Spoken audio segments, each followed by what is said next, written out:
Hi, it's Dwyer. It is July 20th, 2022. Always 1776.com, a free site. Also gamblersadvisory.com, a free site. Let's make a few brief points here on crypto this morning. But first, remember, the opinion you should follow should be your own.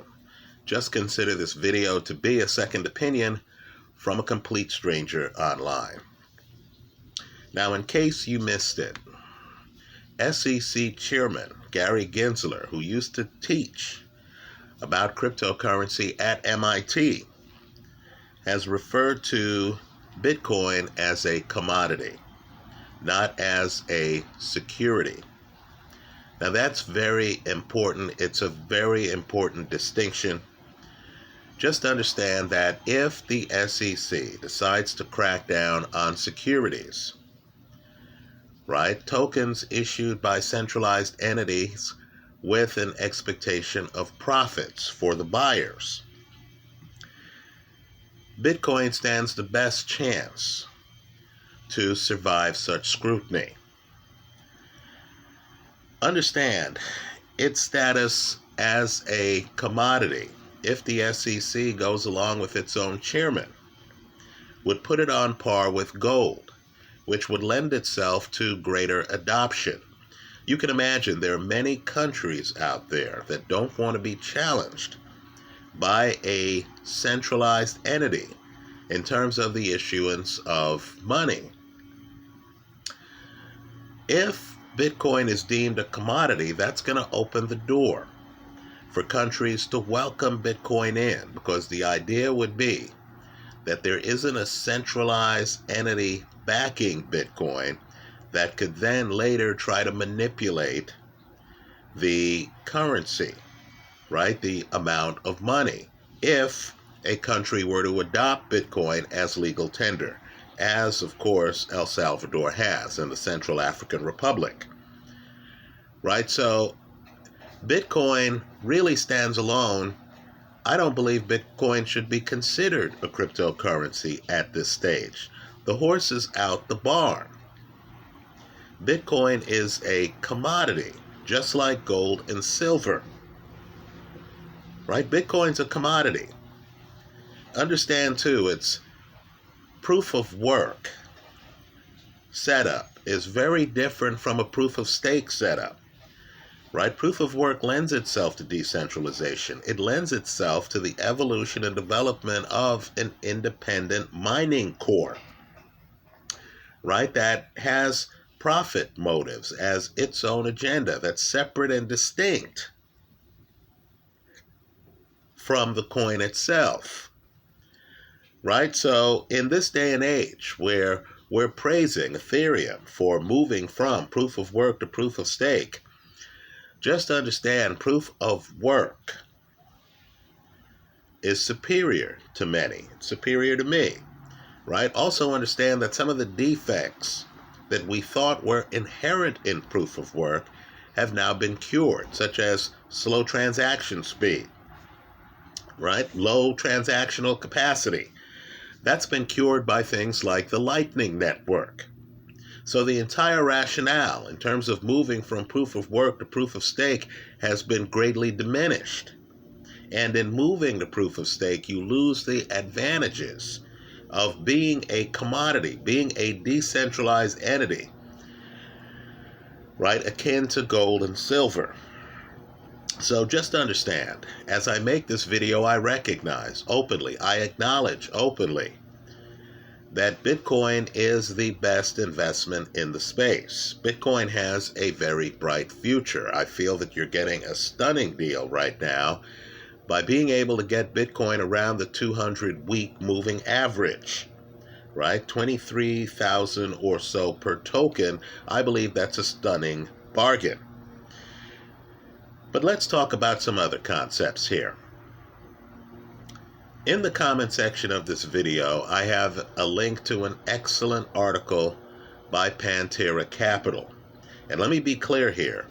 I'm not a Bitcoin maximalist. I'm just looking for profits, right? And of course, unlike Jack Dorsey, unlike Jay-Z, I actually believe that there is a very needed space for hedge funds in the cryptoverse, right? You're talking about new groundbreaking technologies. If you need to accumulate capital quickly, if you need experienced risk takers who can come in and finance investments in very speculative digital assets, well, that's the perfect role for a hedge fund. So Pantera Capital is one of the prominent hedge funds in the space. I agree. Investors need to be aware of the centralization in terms of the ownership of the digital token in which they're investing. Right? I'll agree with that all day. I'll agree that decentralized beats centralized. But just understand that there is a place for centralization. You don't have a lot of retail investors lining up to invest in experimental digital assets. Hedge funds will take that risk. Well, in Pantera Capital's letter to its investors, and again, a link will be placed in the comment section of this video. Pantera Capital points out that the public right now is confused. They're hearing about Celsius having problems, BlockFi having problems, and they're confusing that with DeFi having problems. With the DeFi systems put in place by Aave, Compound, Maker, just understand DeFi is thriving. I don't believe centralized finance will be able to compete with DeFi. You mean to tell me that I can do banking without dealing with the costs of building the bank building? I can do banking digitally from anywhere where I have digital access, online access. I don't have to physically be at the bank. Right? So just in terms of overhead, just in terms of ease of use, DeFi is going to keep CeFi, centralized finance, on its heels. So just understand, while Celsius, where I did have deposits, right, I'm involved in the bankruptcy proceeding, full disclosure. Same with BlockFi, right? Same with Voyager, right? Where these outfits were opaque and were centralized. Just understand that none of them were DeFi. DeFi is something very different. If you're confused by the distinction, you need to research it. DeFi is alive and well. It's thriving. Let me point out that before Celsius filed for Chapter 11 bankruptcy, they had to pay off some DeFi loans. Otherwise, the smart contracts were set up in a way where they would have lost their deposits. Right? The DeFi space prides itself on over-collateralized loans, where you have to pledge assets to get the loan. Right? And because it's digitized, if you don't make payments, you lose your deposit. So before they filed for bankruptcy, Celsius had to pay off its DeFi obligations. That's how robust the protocol is. Right? They paid off their DeFi obligations before they started paying their depositors. Understand, it's the debts to their depositors that has them in Chapter 11. Right? Were they unable to pay off DeFi, they simply would have forfeited the deposits. So the DeFi protocol is robust. Which brings me to my next point. Now look, I love Bitcoin, right? I don't fault any Bitcoin maximalists. I'm not someone going around talking about toxic Bitcoin maximalists, right? You be you. If you believe in the commodity, Bitcoin, and you feel that everything else is something different, okay, fine. I'm not going to dispute that. But what I am going to say is that Bitcoin is not the only asset with profit potential in the space.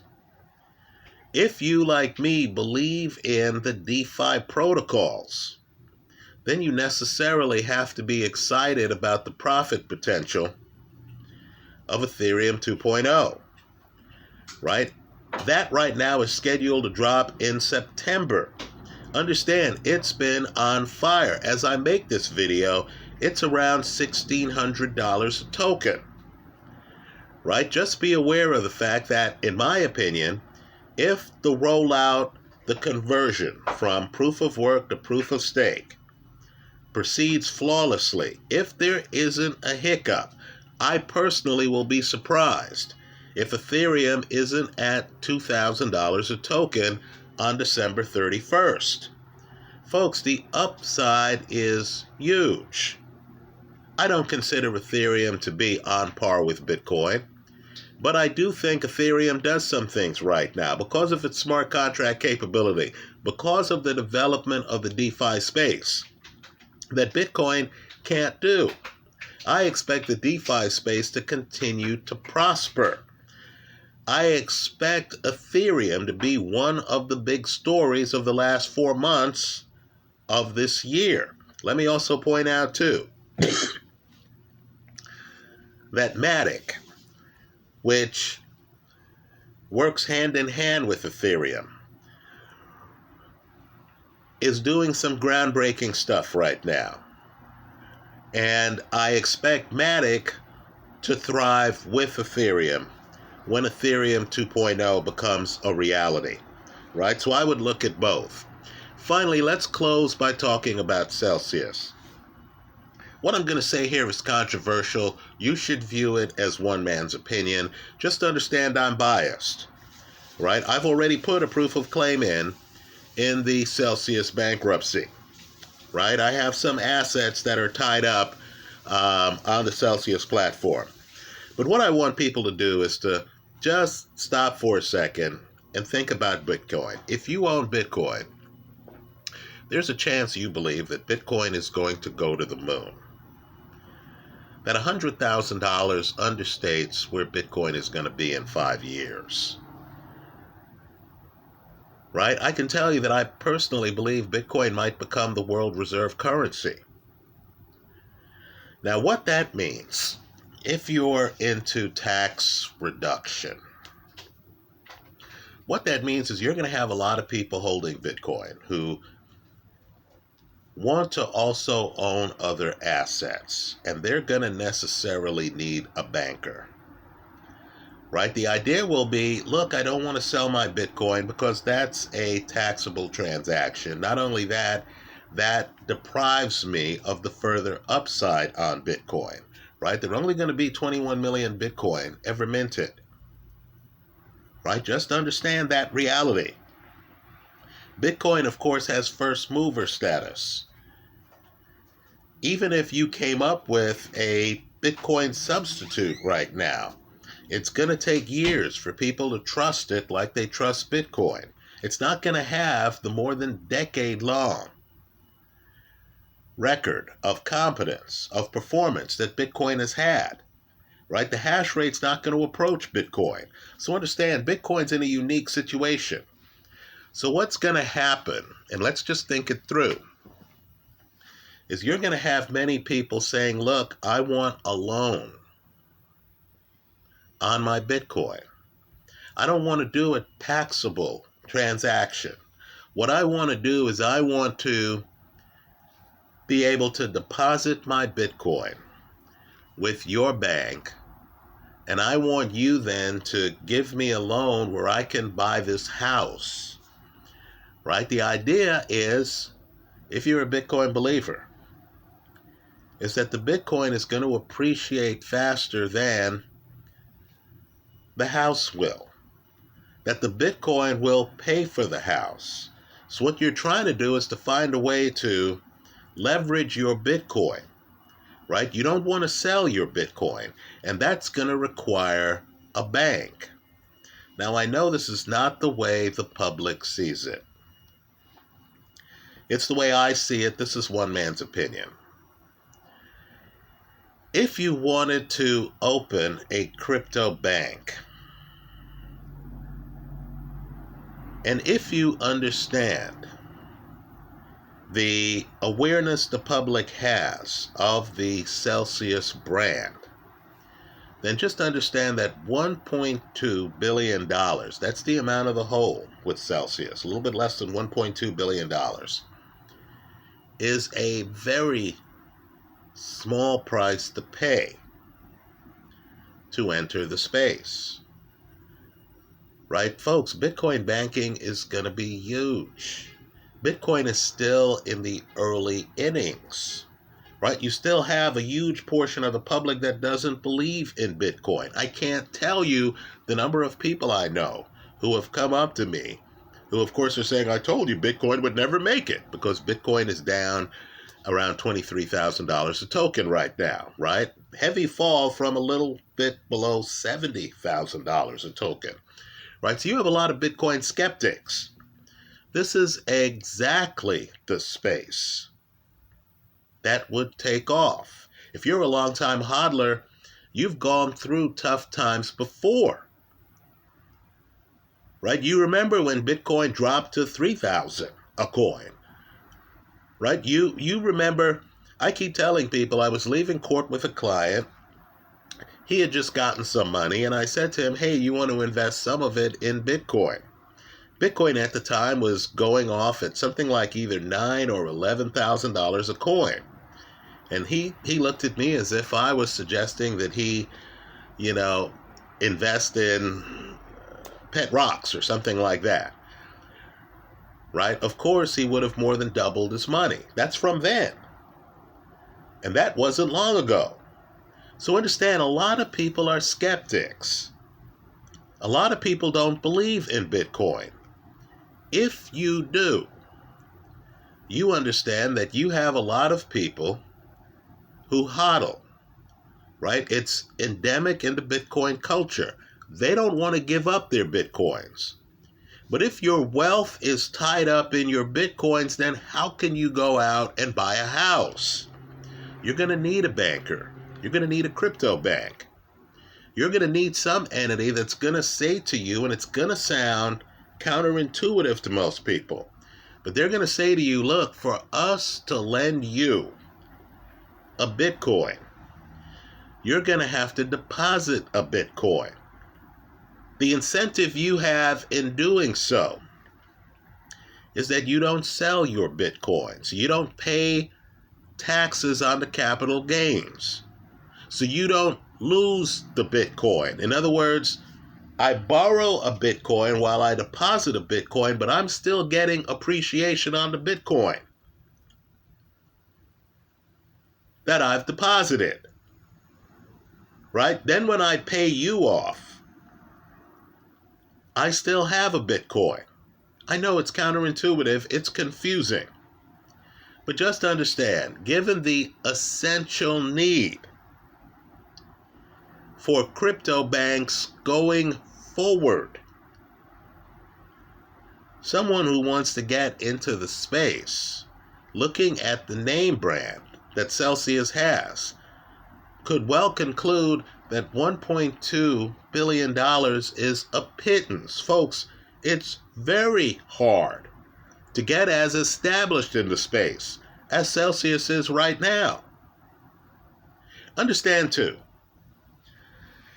weeks ago, when Celsius first made the announcement that they were not allowing withdrawals, that was a Celsius problem, wasn't it?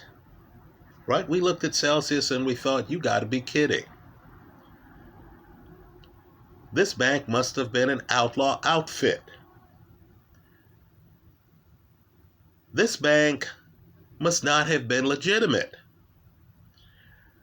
Right? The problem is, since then, it's gone from a Celsius problem to an industry problem, hasn't it? Right now, other crypto banks have had to announce that they're suspending withdrawals. Right? Vault, for example. So, just understand If you view the current situation in crypto with crypto banks as an industry-wide standard problem, then the Celsius brand isn't as tarnished as it seemed when Celsius stood alone in suspending withdrawals. Right? So understand, Celsius, before it filed for bankruptcy, got rid of literally hundreds of millions of dollars worth of debt. Right? While I don't buy the argument Celsius made in court that they might be able to pay down their debts to depositors through mining, right? While I don't buy that they'll be able to do that, what that does tell me, though, is they have assets that a third-party buyer might be interested in, that have value, that might further reduce the $1.2 billion shortfall. Now, the reason it's important is understand, Chapter 11 is not Chapter 7. It's not a liquidation. Right? I believe, just based on the numbers, that depositors are going to get something back. Right? Don't overlook the possibility that a third party steps in and says, look, we either want to buy Celsius, where we can put these depositor accounts on our balance sheet, right, where we can deal with the price, the $1.2 billion hole in our purchase of the company, right? Someone's going to figure out that the market opportunity for running a crypto bank is huge. Folks, there is a possibility, as ridiculous as this sounds, on July 22nd of 2022, that the Celsius depositors are made whole 100%.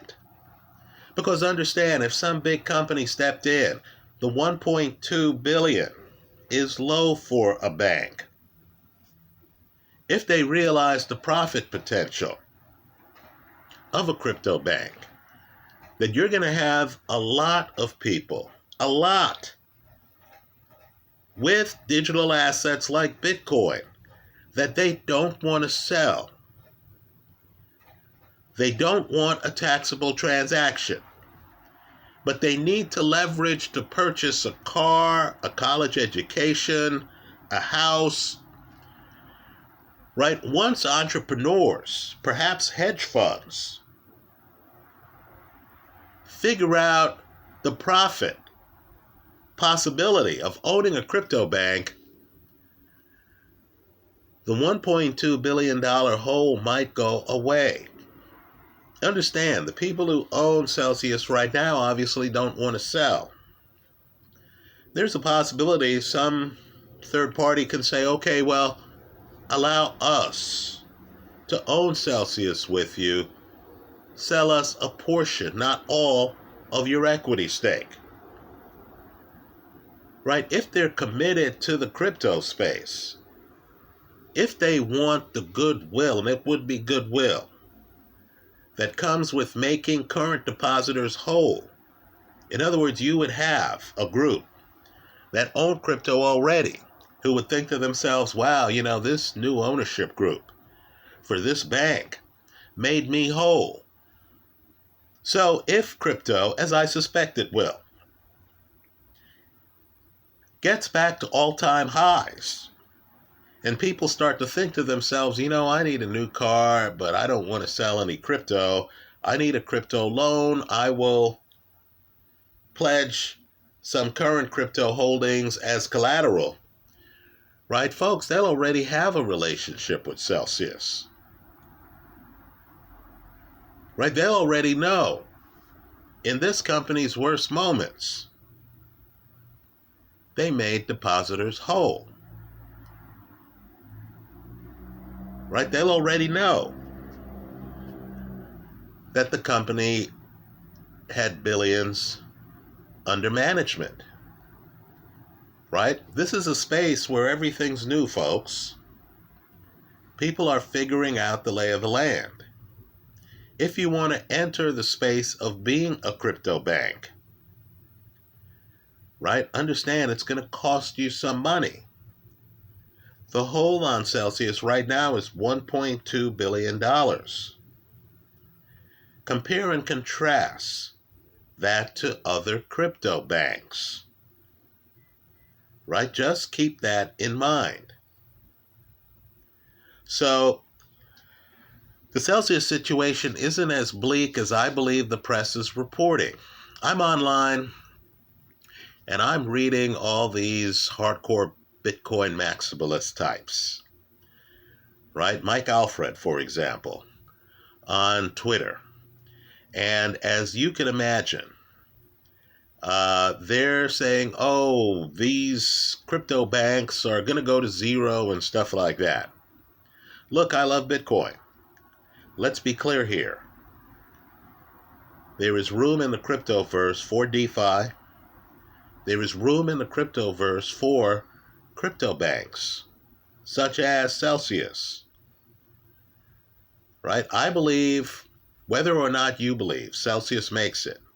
I believe the space, the idea of a crypto bank, one with a name, right? Sometimes being too decentralized is a disadvantage because you want the brand name. So if you're buying the car, you can tell the dealer, oh yeah, I'm financing this through Celsius, or the dealer can nod and say, oh yeah, I know them.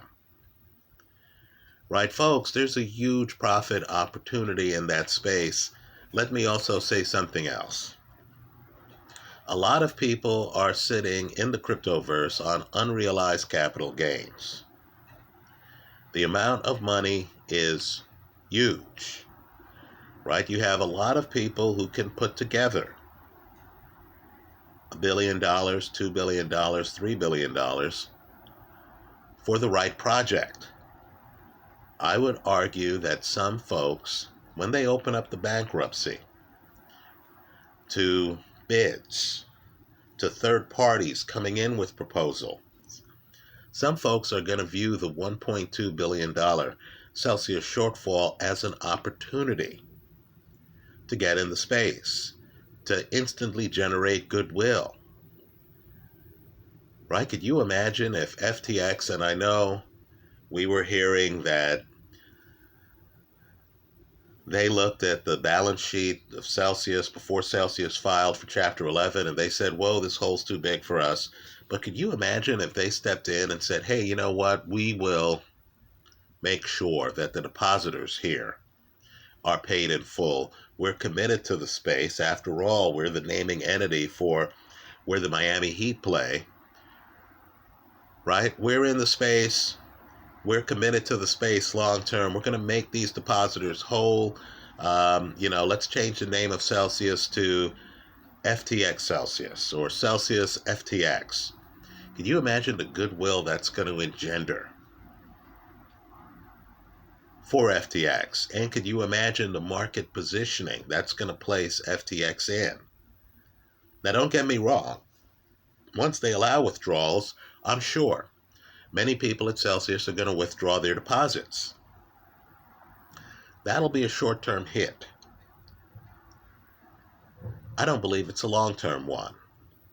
Because I believe just because of the huge upside in Bitcoin, people are going to need crypto banks to avoid tax liability, to structure transactions so they're able to do the transaction and, minimize the taxes they pay. So they're going to need some entity, and it's going to be a robust business where they put their Bitcoin as collateral while getting loans. Welcome to the world of the rich and wealthy in finance. Right, folks? It's going to be a robust space. I'll agree. There's some great players in the space right now. Celsius could mature into one of them if given the opportunity. So let's all pay close attention to the Celsius Chapter 11 proceedings. There's going to be a moment in those proceedings where third parties step forward with their own plans to save the outfit.